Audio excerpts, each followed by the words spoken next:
Welcome to Windows on the World. Tonight we're going to be talking about vaccination, natural health and a website called arnica.org.uk set up by Anna Watson, who joins us in the studio. Anna, welcome to Windows on the World. Thank you so much, Mark. Thanks for inviting me. Well, it's great to have you on. So just tell us a bit about this network that you set up. Well, it didn't start off by being a network. It's sort of just grown organically. But so the first time I literally woke up in the middle of the night and just said, I really need to meet some other crazy people that are not vaccinating their kids. There must be some in my area, and worked out that there would be several hundred a year babies born in my small town that wouldn't be vaccinated. So I thought, well, I've got to find them. So so I set about it by just making inquiries locally. You've got, you know, people like the Real Nappy Network, local health practitioners, you know, who's renting out the birth pool, who's selling the baby slings, you know, those sorts of groups that wouldn't think I was completely nuts. And we first met in my home. There's 8 of us, and I still remember it clearly, and it felt really significant actually at the time. And there was a really important guy, Richard Lanigan. He was a chiropractor, and he used to sit on the British Chiropractic Association until he resigned through very good reasons, and was part of a you know, there was an interesting case with Simon Singh, who was part of Sense About Science, who wrote something in a newspaper, you know, that was seen as libelous. Anyway, so he was quite a key guy, and his site vaccination.co.uk is still going now, and he's like 5th generation of unvaccinated Irish people. So it was quite key that he was there, because right at the beginning he said, this is really important, you must keep it grassroots. You've got to keep it very low key, you know, it's got to be open to all, open to people, and that stuck actually. And later on, another key person, Martin Walker, who wrote Dirty Medicine, he said pretty much the same thing, that is the way that it needs to go, because at the end of the day we're all users. You know, we've got our money, and it's where do you spend it? Mostly we've got free choice, so how are we going to use that? So he was very much sort of making me feel that it was an important, you know, movement. And then within a couple of months I just thought, other towns must be meeting, can't just be me, there must be other places. And actually over the last 7 years I found 2 other groups that were already in existence, called by different names. And then it's just really been a really beautiful, slow roller coaster, where other parents and other people involved with health and freedom of choice and similar sort of examples have said, yeah, I think I'd like to start something in my town where we network whoever is interested in not just natural health, but other ethical and legal sort of freedoms. And so I guess simply put, it's a group where you can go along, take your kids, or during the day, and have discussions, invite local speakers, learn a little bit more, to then getting rather larger. As the group gets larger, you might need to hire a venue because you've invited a speaker and there might be 50 people turning up. And then it also means now we've got 80 groups, 7 years later, it means if there's an issue, topic, campaign that we need to get together and, you know, work together on, we can. So we had, when was the swine flu outbreak? That was 5 years ago. About 5 years ago, yeah. We had a demonstration outside the Houses of Parliament there, and there have been other campaigns since with Gavi and Bill Gates, and sort of force. Just explain who Gavi is. Gavi, so it's a global initiative, sort of an organisation really that brings together anybody who's interested in vaccinations, in the implementation of vaccinations worldwide. So it's mostly industry-led, so that has its own issues. And so what Gavi does is they basically say to all the governments in the world, if you give us your money, we can guarantee that the outcomes will be fulfilled, i.e. you think you're buying a certain number of vaccines, we can guarantee that we have really good people on the ground and storage facilities and delivery procedures that we can make sure these vaccines are given. So for governments, they're very happy because they were finding that vaccines were being left and not being given, which is obviously in my mind a good thing, but they wanted it all coordinated. Now, so that on the surface of it seems like a fine idea for the governments. They don't have to worry about it. They don't have to send out their own people to check out that it's that it's being undertaken, because there's this sort of like element of trust, that they trust Gavi to make the right decisions, to suggest the right sort of in even the right products there, because they're now promoting their products more highly than they were before, and then they get a little sort of, I guess, report at the end saying where their money's gone, and I guess they're very happy. But the questions that we were asking were, well, how do you know that they are saving lives, and how do you know that the vaccines are being used safely? So I had some contacts that were saying to me in Ghana and Nigeria, saying that the babies were incredibly unwell after vaccination. So the nurses and the health workers were given antibiotics at the same time as giving the vaccines, because they were trying to counteract the effects, and that should not happen. And we also looked at many of the vaccines that were live vaccines that shouldn't be given. Are we talking about vaccination for very small children and babies here, or are we talking about general vaccinations for airborne diseases, that kind of thing? No, it would be everything, but it would start with your baby vaccines. And with a newborn baby, you don't know its immune status, and you don't have its health history like you do here. So it tends to be that they'll go into a town or a village and just mass vaccinate everybody without actually keeping records.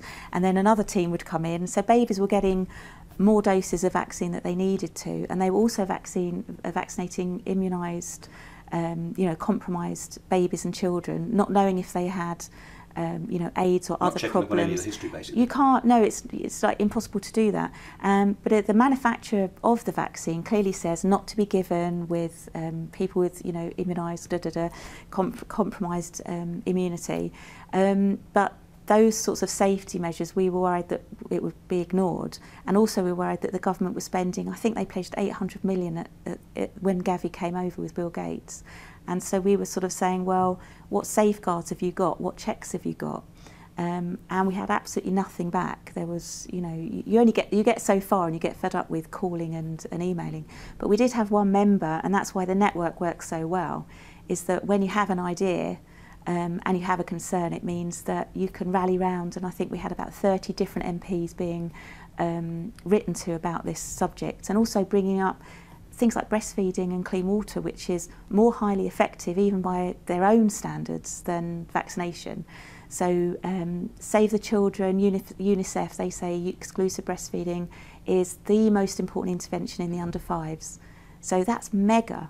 But how much is England spending on helping breastfeeding initiatives? Possibly zero. They had one mention of it in the overseas development sort of information, but no one could actually confirm the amount was spent, what the outcomes were, what their plans were. There's not really an industry for breastfeeding, though, is there? No, exactly. But they're quite happy to sort of like promote Nestle and other companies that are actively going in to promote formula, which then undermines breastfeeding. So it didn't seem to add up. Same with clean water. That's the biggest intervention overall. But the budget is something like, it was 4% and it doubled to 8%. After one of our members went in and saw the overseas development minister. So well done to Nicola. But that might just be a coincidence. But it gives you a feeling when you're in a network that there are avenues that you can go down.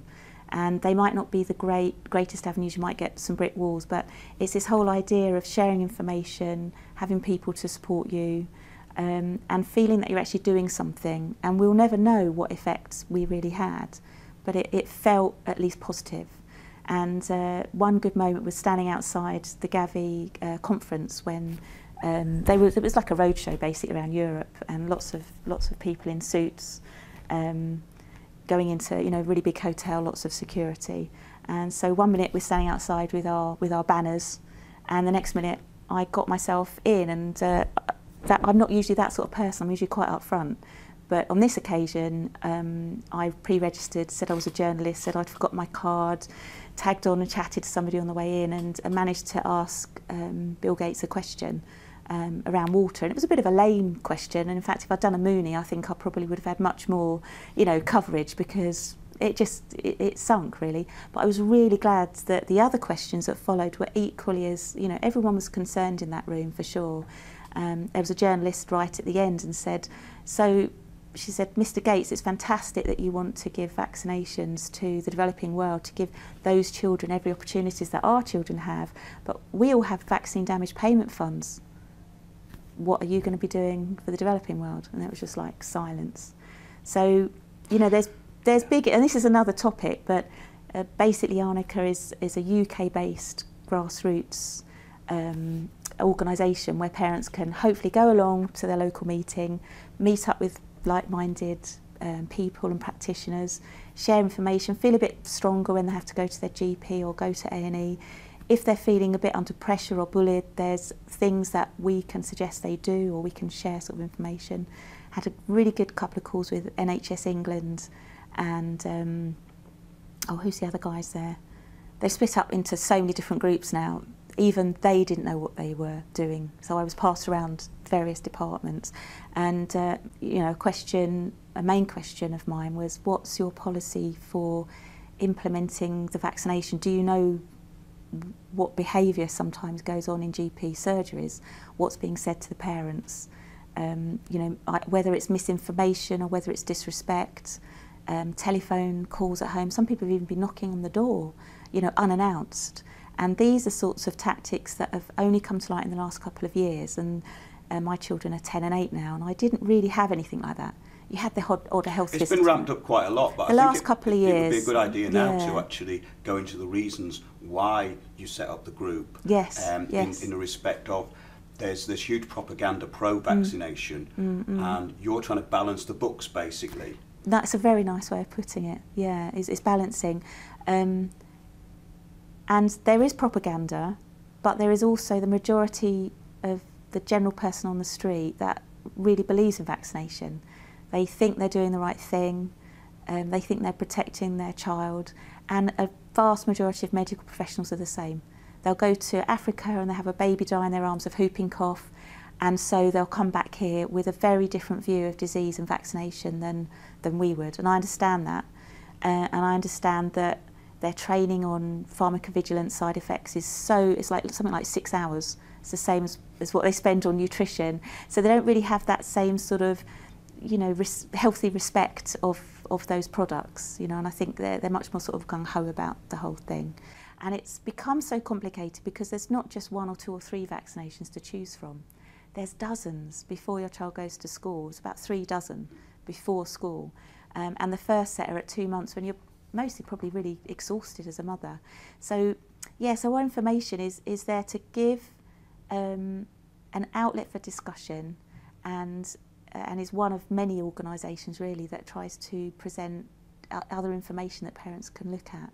And we don't say, we're not sort of super structured, and we're not super strict. We don't operate like that. We are just mostly a bunch of parents and practitioners who really just want to say to people, you can be your own expert, just look a little bit deeper, feel a bit more confident by giving them information, not just about the vaccines, but about natural health, because that becomes much more exciting and not so dark. Yes, and it brings it into a wide arena. That's great. Thanks, Anna. We'll see you after the break. This is Windows on the World. We're talking about vaccinations.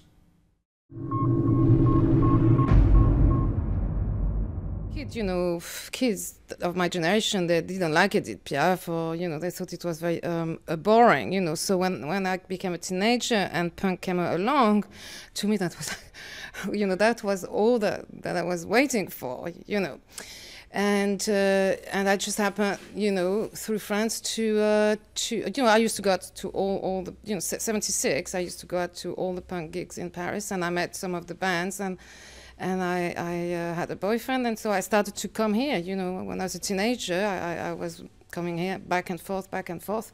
And so to me, that was like a, you know, it was a mini revolution.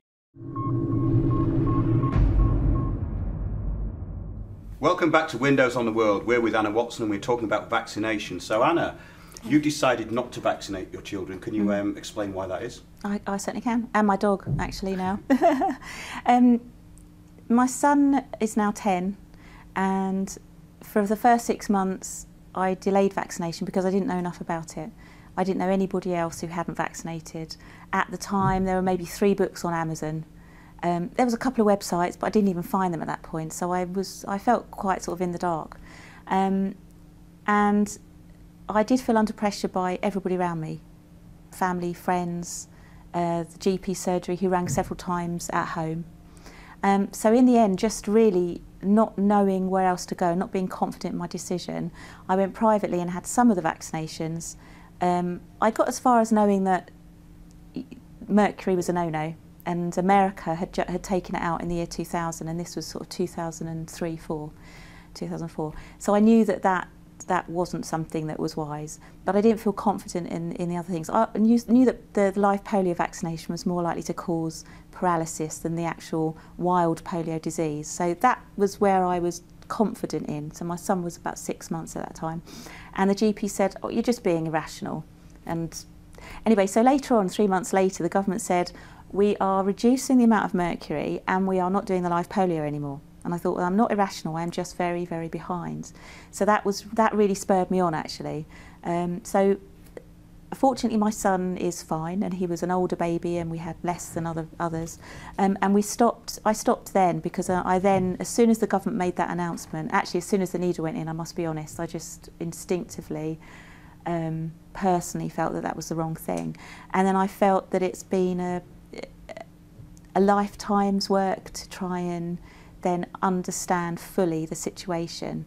So my interest has always been in philosophy and ethics, and my degree was education in philosophy, and I've always been fascinated by how people think, you know, how people are educated, and so I think it's become a bit of a passion for me.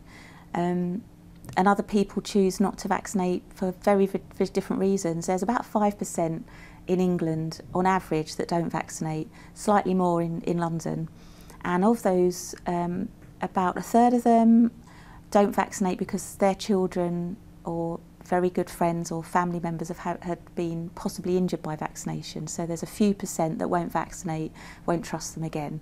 There's a few percent who won't turn up just because they might have 4 or 5 kids, don't live by the doctor's surgery, and you know, if you've got 30 vaccinations before the child goes to school and you've got 5 kids, that's quite a lot. So they've started sending taxes for that group of people because they're not vaccinated because of any, you know, positive reason. They're just not getting around to it. And then there's a few percent that, this is government own figures, their own immunisation conference said that a few percent were just highly educated, or they sat in the highly educated groups and they'd made a formal decision. And in that group, it might be that somebody is vegetarian or vegan and they don't want any animal products. It might be that they are in the natural health world and they've done more research already on that. As I say, it might be already that they've read the insert, which is a really good place to start. If you've ever read your LEMSIP insert, that will really start you off, and you try getting the MMR insert, which is about 20 pages. It's actually really hard to get hold of. So I think once you start reading, and people have sort of slowly made decisions. So yeah, so about 5% of people don't vaccinate. Some of them, they don't like the ingredients in the vaccination. So for example, formaldehyde is there to clean it up. Now, formaldehyde is something that we have been putting in mattresses and some clothes because it stops mould. So basically, vaccination is quite an active toxic soup. Even if it has a weakened virus, it's still sort of vibrant in a way, and there's still stuff going on in there. So the MMR, which is 3 live viruses, they've got a couple of different antibiotics in there to try and stop contamination within the vaccine. And once you inject a vaccine into a body, into a living body, it will take on sometimes life of its own. And so it's not always the ingredients that are in it, it's what it's doing to your body. The physiology of the person affects the vaccine, is that what you're saying? Yeah, the physiology of the person, sometimes even your beliefs and your hopes and your fears around what's happening, you know, that whole sort of, you know, your mental state and your mental belief around it. Yeah, that certainly does as well. But just as soon as, you know, you might have a vaccine that it's not sterile, they can't actually get it sterile. They try to filter out viruses and animal DNA, but viruses are so small, they can't actually filter that so small. So years ago, the FDA in America said, you know, we've got to try and filter out, I think it was chicken leukemia or something at the time. They said, you know, we've got to try and get these viruses out. And then a couple of years later, you know, the industry came back and said, we actually can't get this out. And so the FDA just had to say, well, okay, we'll just have to leave it in then. So they try and attempt to make them cleaner and safer, but that's only as good as the industry can, you know, physically, scientifically manage that. And a good page to read on the website under vaccination. It's not an extensive website because we focus more on the meetup groups, but there's a really good description from Janine Roberts, and she looked at fear of the invisible. How scared should we be of AIDS, HIV and vaccines? And she looked into the blood diamonds issue, so she's really a very, very good investigative journalist. Well, it's very interesting actually, because I saw a documentary by Len Horowitz, which exposes how the SV40 virus was used to create AIDS. Yeah, it's I don't know if it's meant to create AIDS, because I think AIDS is an umbrella term for lots of health conditions, and I think if you give it a name and if you find a virus, I mean, they haven't actually isolated the virus. There's been 2 people who were given sort of Nobel Prizes for their work on the virus, but it hasn't been replicated. But now it's sort of standard medical opinion that there is a virus. Well, indeed, if you're unwell, you produce viruses. But whether you can say that was the cause or whether that's just a part of being unwell, it's sort of hard to say. But the SV40 was in the monkeys, the simian monkeys that they brought over for the polio vaccine. They didn't know it at the time. They found out later that a lot of these monkeys were just very, very sick. And that's one thing that does worry me, that most of the vaccines are built on an animal cell culture. So we would not normally be injecting ourselves with animal DNA, but these vaccinations are mostly built on that. The other thing is that the testing of these vaccines, that many of them aren't really properly tested from what I could see. A great report to read is the Cochrane report. They really do try and stay objective, and they look at all the evidence. And when they looked at the MMR, they were shocked, because they said they couldn't actually find, they didn't use the word proof, but they couldn't, I think it was evidence, they couldn't find evidence how the vaccine worked in clinical trials, or how the vaccine reduced disease in clinical trials or in population studies. At the end, they sort of had to conclude, well, vaccination has made an impact on disease, but they couldn't find any evidence of it working. So it's like saying, you know, we give this, let's say, HPV vaccination for the teenage girls now. You know, we're going to give this vaccination, and we're not going to follow individuals up. So we don't know whether individuals might have been vaccinated, but we're just going to go down 10, 20 years down the line and see if cervical cancer is reducing. So that's what they'll be looking for. It's just like a population study. And if disease has reduced, they will make the conclusion that the vaccine must have worked. But there's many, many things that we do in our lives and in society and in the environment that affect our health and our disease, not just vaccination.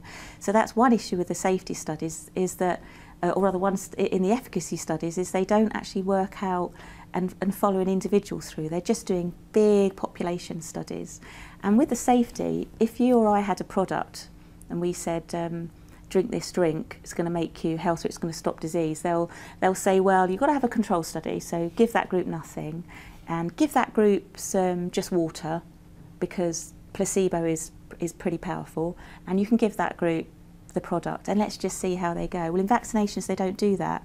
So I spoke to David Salisbury, who leads up the JVCI, and we had 5 minutes walking through London. It was just sort of fluke, but lucky fluke.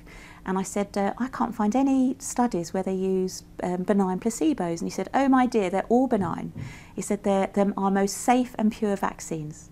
So they only use other vaccines or part of vaccines to test a vaccine, because they're only looking for more extreme effects. So they know, they accept that some children, between 10 and 20% of children, will have some side effect, and they accept that, that's acceptable. But what they're looking for is, does this vaccination raise that higher than what is accepted, that we accept as normal, as the parents will accept as normal? And they don't have a control group. So yeah, so the safety is pretty poor.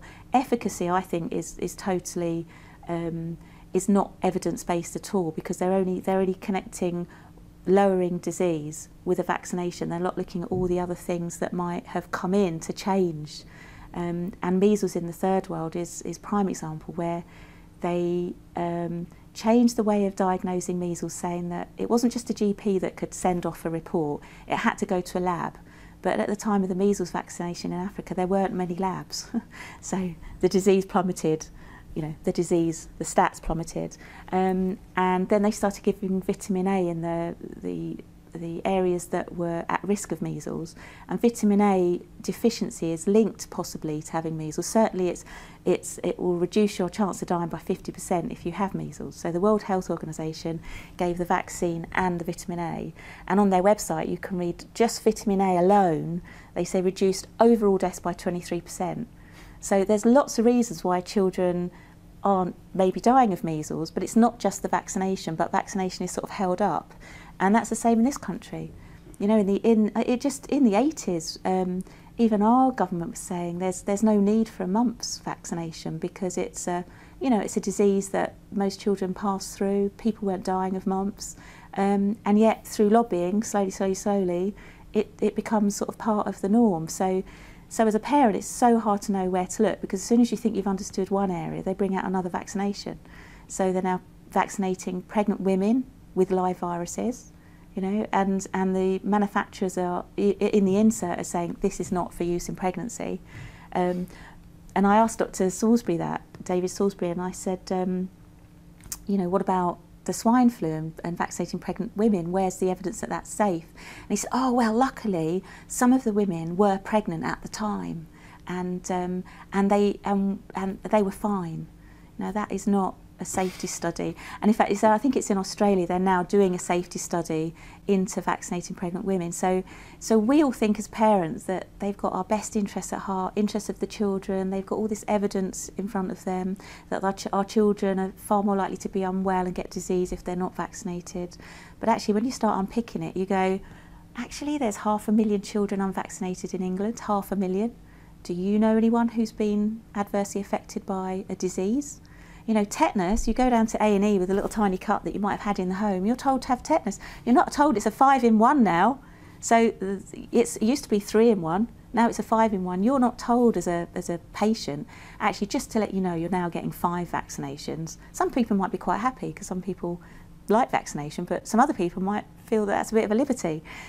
So you're really, you know, the fear is really put into parents if they go into A&E with a little tiny cut. And actually, if there is a risk of tetanus, the vaccination's going to be acting too late if it acts at all.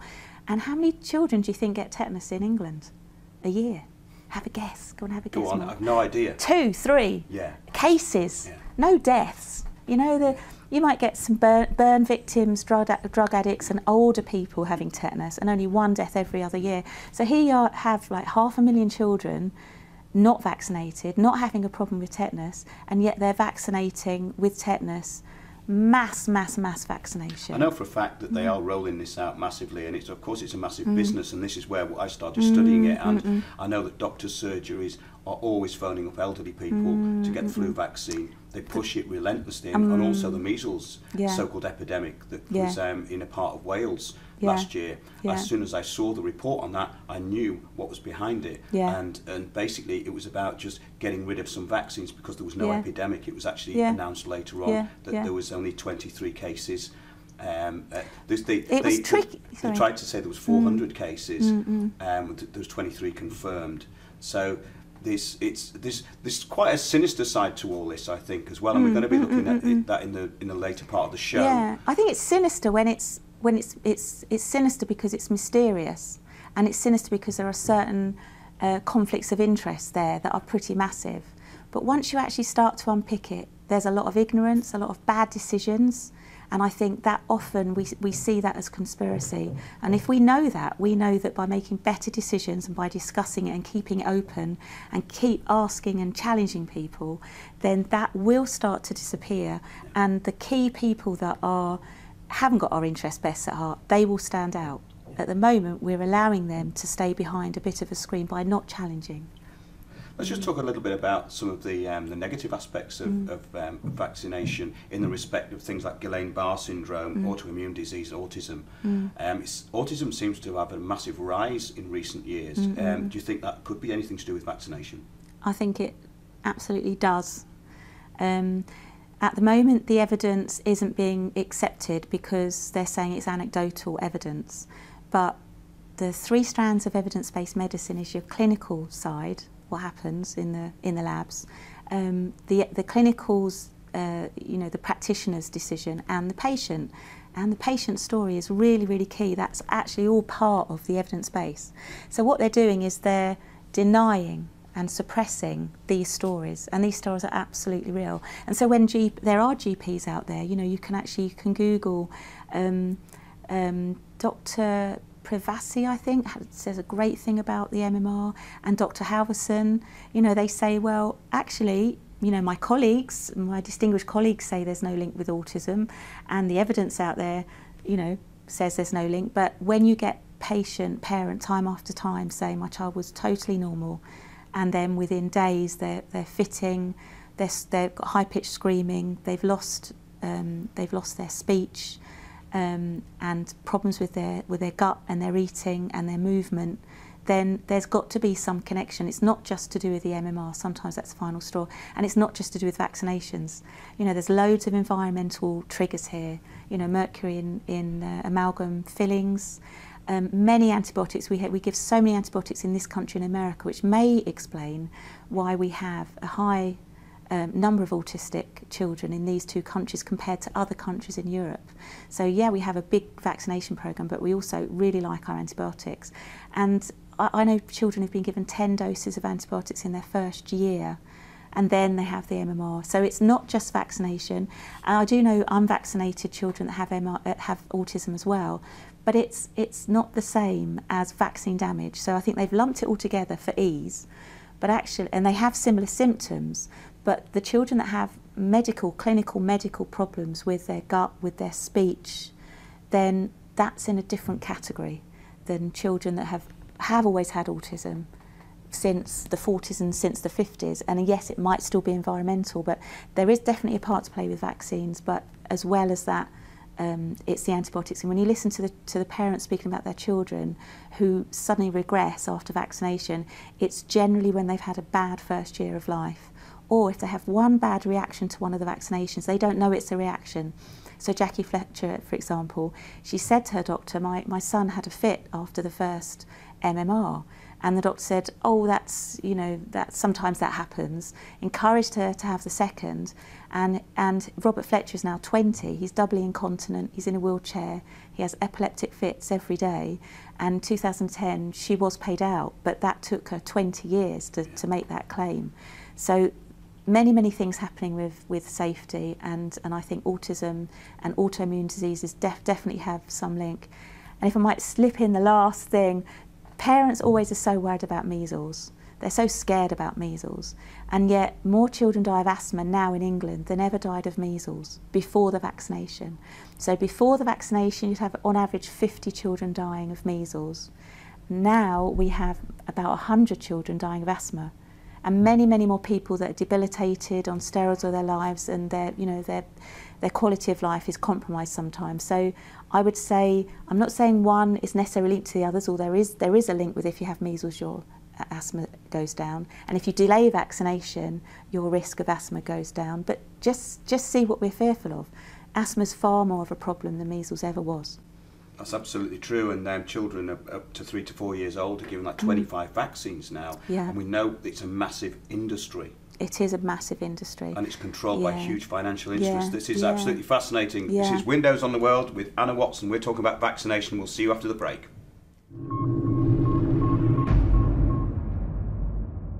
So basically, I look at it, after having taken, my artistic road, and because I didn't have a home for 20 years, I really never barely watched TV.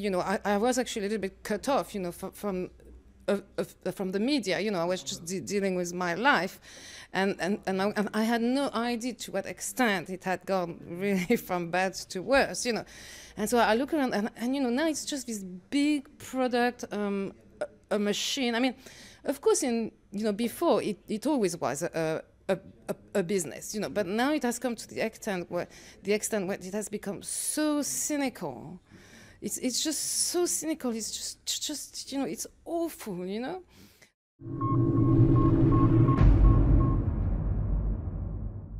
Welcome back to Windows on the World. We're talking about vaccination.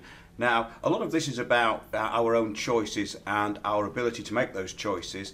In some countries around the world, vaccination is mandatory, and in some circumstances it's becoming mandatory.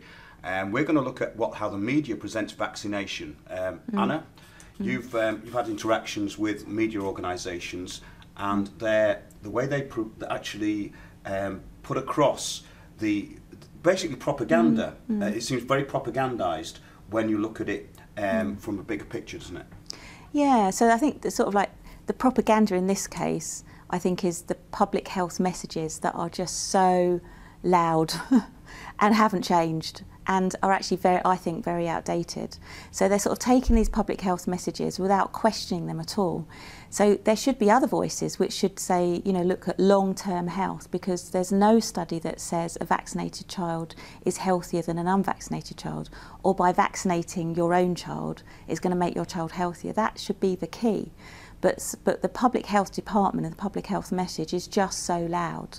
And the media have been told that they can discuss vaccination, but they should always conclude that it's safe and that it's effective. So you often sometimes get an interesting conversation starting on radio or TV, and yet the presenter will always have to round up and conclude it in that particular way. And the other thing that's obviously difficult is, as an investigative journalist or as a journalist, it's really hard to question your own beliefs on your own practice, and the majority of people do vaccinate, and the majority of them think that that's the right thing to do. So it's very hard, I think, for them to be objective about that. And the other issue is, I just think it's, in England especially, it's sort of like fashionable to intellectually diss natural methods. It's the fashionable thing to do. You've got Ben, Bad Science column of The Guardian. You've got lots of books that are quite popular at the moment. Channel 4 programmes, BBC programmes that actually seem to really quite enjoy sort of stamping on things like homeopathy. Yeah, there's a lot of willful ignorance around as well. Yeah, really getting cross about it. So I think, yes, there's a lot of willful ignorance. There's behind the scenes, the companies are told to wrap up with a positive conclusion, and they themselves, what's their challenge, what's their prompt to actually to look into this, because most of them believe it themselves, and unfortunately around the world there are so many cases of false vaccinations and mandatory vaccinations, and when that happens, it's really hard. People feel that they do have less of a choice, and they have less access to information. So at least at the moment we have access to information, whether that is quality information, that's for us to judge, but we do have that access. And we have a choice whether to vaccinate or not in most circumstances. There are certain cases that do go to court, but they're quite rare. In the most cases, we do have the choice.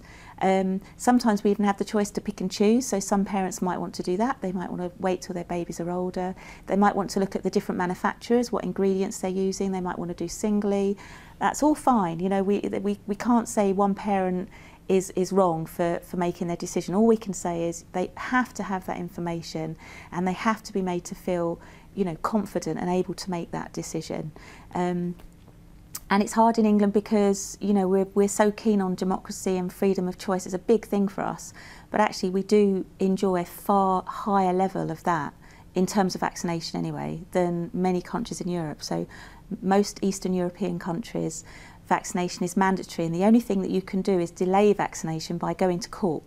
You're fined so heavily, and at the end of the day, no one, unless you have your child and don't register it at birth, it will happen. And then there's other countries like Greece where home education is illegal, but vaccination is mandatory. So you can't even take your child out of school. So some other countries, let's say France, it's mandatory to vaccinate to go to school, but you have the choice of not going to school. So there's lots of different variables, and there's a group in Europe called the EFVV, the European Forum for Vaccine Vigilance. They've been going for about 15 years. I've just been a part for 3 or 4, and they're made up of representatives of different organisations, individuals, for example, like myself and Arnica.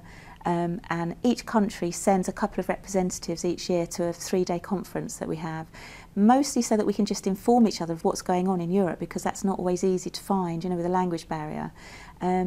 But each year we try and have, you know, a focus, and our focus this year and next year is trying to make a legal challenge at EU level at mandatory vaccination.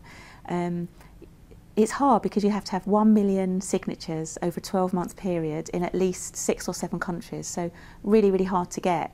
But we have had help from a lawyer putting together a manifesto that legally looks into the reasons why forced vaccination is ethically and morally wrong.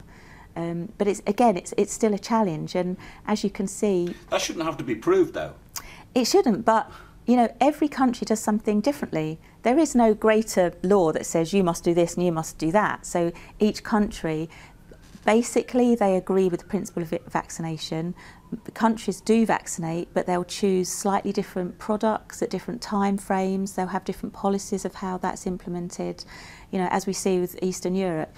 And so yes, we shouldn't have to prove that that's your free choice, but on the other side of it, they'll say it's a children's right to have a vaccination. This is very interesting, because this is what Christina England was telling me, and also that in this test, where this particular vaccination was safe, they said that they couldn't give a control group because it was unfair to the unvaccinated children. Yeah. So they're not really given an open forum here, are they? They've also they've closed science up on itself, because if you're saying it's unethical not to vaccinate, which means it's also unethical to give a benign placebo because that group aren't having that vaccination, then how are you ever going to do a proper safety study? Well, you can't. You can't. And the Cochrane report, again, which is fantastic, says that the safety of the MMR pre and post marketing is largely inadequate. And that's mega for them to say that, because they've looked at all of the studies that have been done, and they basically said with vaccination it's an issue, and they've pinpointed vaccination because they said if you're not going to do control groups or randomised controlled trials, then you can't really say anything. All you can say is that disease has gone down and that vaccination has gone up. You can say that, and you can also say that when you vaccinate your antibodies raise. You can say that because they do. But whether those antibodies raising is a good idea, or whether that's going to stop you getting a disease in the future, they won't know until they do these other sorts of tests. So it's such a grey area, and it just makes me so cross. Why has nobody done that? You know, why are people making these decisions for children? I'm a primary school teacher I'm a part-time primary school teacher, so I'm with kids all the time, and I absolutely love them. I just think, how on earth is this still happening? And then sometimes I feel that I'm crazy. Because everybody does it. It's a huge industry. It's a massive industry, and it's a worldwide control system, like all other control systems. And a lot of this is basically about freeing our minds up, which brings us on very nicely to natural health. And can you expand on your natural health sides of Arnica a bit? Like freeing the mind with knitting yoghurt and things like that. That's right. yeah, exactly. Well, I mean, that is the lovely side of, I think, our group. And there are other fantastic websites out there and forums and people that have started great things, but sometimes they can be focused too much on the negative. And for most parents, they start off on the journey going, okay, maybe I'll delay vaccinations, maybe I'll just have some, actually no, I'm not going to do any, or they stop. Good friends of mine vaccinated the first 3 and not the 4th. Saw a massive difference in their health, massive. So what sort of difference? Well, I think she said that she had a couple of hospitalisations, allergies were very severe, just general things like doctors very often talk about toddler diarrhea as though it's normal, you know, and you often see children, I see them in my class, constantly with green snot, constantly. That's not normal, you know. Rhinitis, allergies, asthma, eczema. So because it is in normal prevalence now, you know, 1 in 5 children will have something like that, then the medical profession and the, you know, and the parents are thinking, well, maybe that's normal. And unless your granny and granddad says, actually, no, we didn't have that when you were growing up, had other things, but we didn't have that, then you're thinking that it's normal, but actually it's not normal. It's like the old elephant in the room syndrome, really, isn't it? Yeah. So that's what's sad for me, is that the actual amount of children who are unvaccinated, still 500,000, that's still enough for them to study, but they don't really talk about it, so you don't actually know in your class or circle of friends who's vaccinated and who's not vaccinated. But it would really be interesting to sort of have that study to compare long-term health in terms of, you know, multiple sclerosis, diabetes, allergies, cancer. There would be so many things you could do. It would be an amazing study. But in terms of normal, you know, things that are in normal prevalence in children, parents want to know, well, if I'm not going to vaccinate, what am I going to do? You know, what am I going to do if I'm not going to vaccinate? I've got to do something. And so looking at natural health gives them a way of feeling empowered. You know, there are amazing studies that show you how sleep and fresh air and sunlight and being free of electromagnetic stress and food and clean water and positive thinking and you know, ethical living, all of those things, even looking at art, is actually helping your immune system. Basically, anything you do that is de-stressing will help your immune system. Well, what we've done is we've regressed really mentally into this kind of very childlike state, especially when you look at mainstream media, which is why we're here and why we have to be doing this, because we're not getting any kind of logical and proper information anymore. It's all slanted, it all seems to be propagandized. And there is this culture of basically, you know, denying natural health remedies. And of course, we know with Codex Alimentarius, many remedies that have been around for thousands of years have now been taken off the shelves. Yeah, the Alliance for Natural Health is a wonderful organisation for that, because legally they're setting challenges. You know, they're a very, very good organisation. But yeah, you feel that, okay, you might not be able to get them on the shelves, but parents, mums are really interested in making their own stuff. You know, and you might not be able to buy a supplement, but you can look in other ways. You can grow herbs. I did a herb walk for my hen day. That was my walk along the River Thames. And there are other ways of getting supplements, and there's other things that you can do with your health. But certainly there are lots of supplements that you can't get now. You know, there's some wonderful tissue salts for teeth. You just can't get them. You know, and that really, really bugged me. And I found a vet in Oxford that still had some on his shelves. Well, it's ridiculous that they scoff at homeopathy when it clearly works. Well, I wish I'd bought my little pie chart. You'll love this. So the British Medical Association took 3,000 interventions, whether it was for cancer or the common cold, including your acupuncture and maybe some homeopathy if it's still available. But out of 3,000, they would be very, very small. And they looked at all clinical trials for their efficacy. And that pie looks like this. Wish I bought it. You can Google it. So it looks like this. 51%, no known effectiveness. It might work. You know, you might say you had that arthritis drug and it worked for you, but there's no clinical evidence for that. So this is the industry's own piece of investigation. Then there's a third that will work or likely to work, just a third. And then the other bit is risks of benefits and harms, or clearly this will just harm you. So if you're sort of talking about homeopathy in terms of, is it placebo, is it 50, you know, will it just work 50% of the time? Even if you're coming from that angle, if you have a look at that pie chart and you say, well, even standard medical stuff has only 50%, or rather 50% of it has no known effectiveness. So to me, they're on a par in terms of they might work, they might not work, but there's no clinical evidence. And I think we're so hooked on trying to find, trying to find evidence for things. The story should be told, and so networking parents and their stories is so important, because you might say, actually, I did this and this and this. Very often it's more than one thing. It's not usually one thing that gives you great health, great relationship, great environment. There's a selection of things. And that's why by sharing our stories, you hear people that have overcome Crohn's, diabetes, even MS. And these are really important and really, really powerful. So I think there is evidence out there, but I think people need to share it. And so by hearing parents' stories, looking at some other studies that are out there, then it can make you feel a little bit more empowered and a bit more exciting to take on nature, because that's what you're doing. Your child has a fever. Most people are scared. They're scared of fever, they're scared of dirt, they're scared of infection, and it's actually, don't be scared. There's nothing wrong with getting dirty, and there's nothing wrong with getting measles, really. It's kind of a natural part of life. We're going to have to leave it there, Anna. But would you like to come in again? That'd be fantastic. Yeah, I think we can carry on this debate. And all day. We might need to, because we need to get this information out there, because the mainstream is not giving us what we need to hear. So that's it from Windows on the World with Anna Watson. Remember, we go out Thursdays 9 p.m. and Sundays at 9 p.m. on windowsontheworld.net. Keep watching those, watching us, watching Windows on the World. See you soon.